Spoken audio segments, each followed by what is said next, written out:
농지를 빌린 사람들을 보면 에이 그냥 살걸?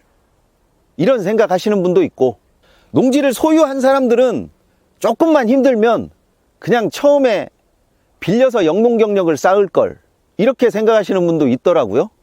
어느 정도의 장단점은 있지만 그래도 소유를 하게 되면요, 농지의 가치 상승이라고 하는 부분을 많이 생각하기 때문에 저는 면적에 상관없이 소유를 해야 된다고 봅니다. 농지연금에 대한 관심이 좀 높아지다 보니까 다소 엉뚱한 질문을 하시는 분들이 꽤 있더라고요. 솔직히 이런 질문에는 답을 안 드리는 것이 맞는 건데, 잊어버릴만 하면 또 이런 질문을 많이 하세요.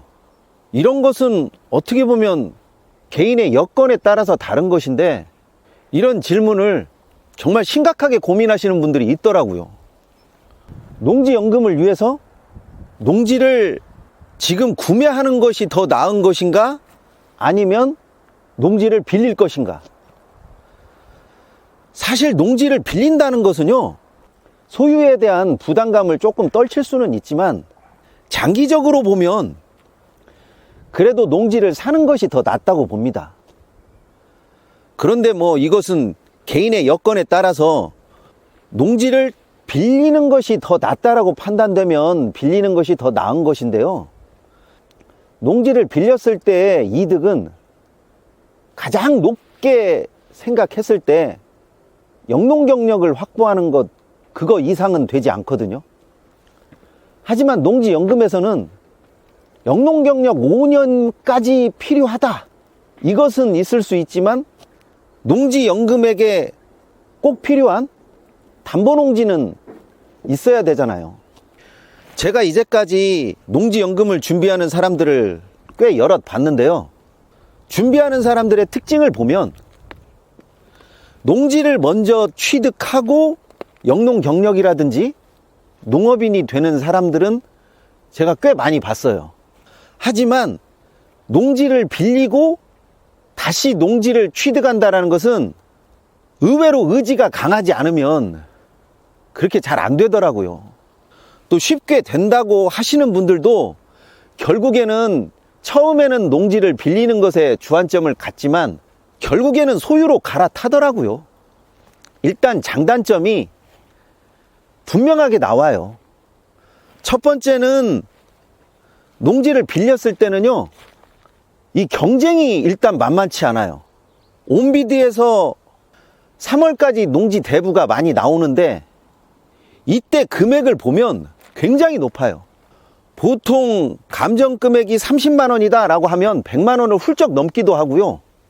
이 농지를 빌리는 것이 사실상 소유의 개념은 아닌데도 부담감이 조금 완화돼서 그런지 대부 쪽으로 많이 몰리더라고요.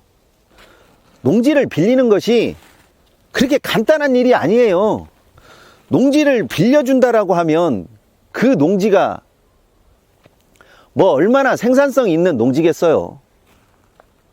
뭔가 손을 봐야 되고, 또 어떤 부분에 있어서는 농지를 만드는 것에만 돈을 써야 되는데, 이게 참 빌리는 농지에다가 돈을 쓴다라는 것이 좀 합당하지 않죠.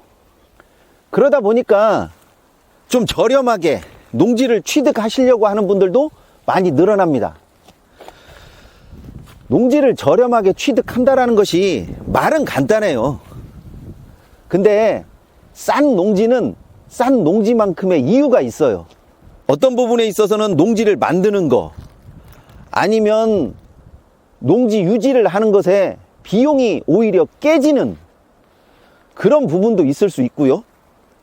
농지를 소유했다라고 했지만 자신이 만약 정작 돈을 필요로 할 때 그 농지를 팔아서 이득을 낼 수 있느냐, 여기까지 생각을 하게 되면 좀 고민이 앞서죠. 그러다 보니까 농지를 빌리는 대부 쪽으로 많이 몰리더라고요.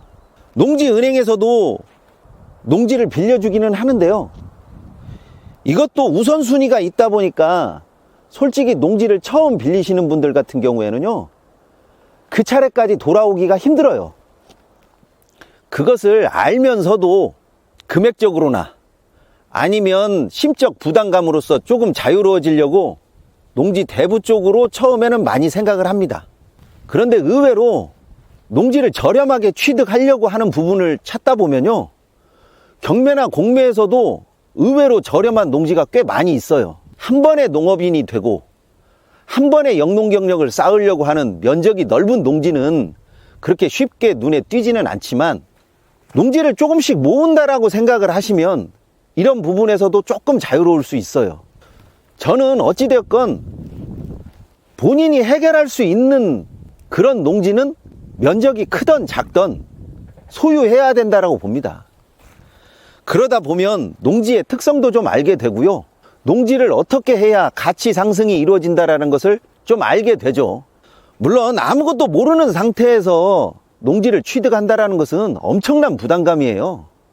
농지로 인해서 이익을 창출하려고 처음부터 그런 목적을 가졌던 분들은요, 농지에서 보는 것이 뻔해요. 길이 있느냐 없느냐, 면적이 얼마나 크냐 작냐, 이런 부분을 따지시는데요, 과연 이 농지를 누가 필요로 할 것인가, 또 어떤 목적으로 이 농지를 광고하면 좀 많은 사람 눈에 띌 것인가, 이런 부분을 좀 한번 생각해 보세요. 이런 부분을 좀 생각하면 부담감에서도 조금 자유롭고요, 농지를 빌리는 것보다는 조금 더 소유 쪽에 무게가 갈 수 있다라고 봅니다. 저도 농지를 빌려서 쓰고 있는데요, 빌려서 쓰다 보니까 솔직히 농지에 대한 애착이 안 생겨요.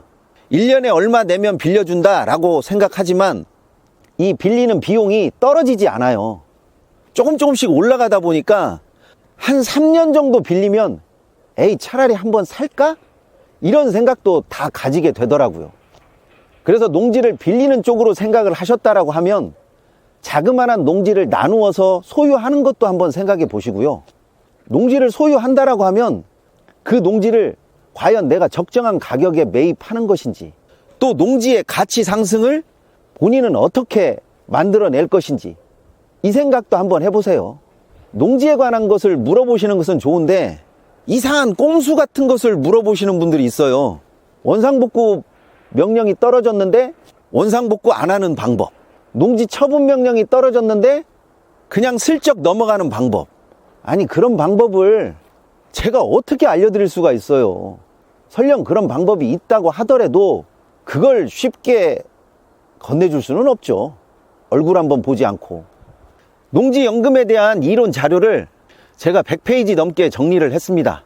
현미경 카페에 들어오셔서 메일로 신청을 하시면 제가 모두 보내드리고 있습니다.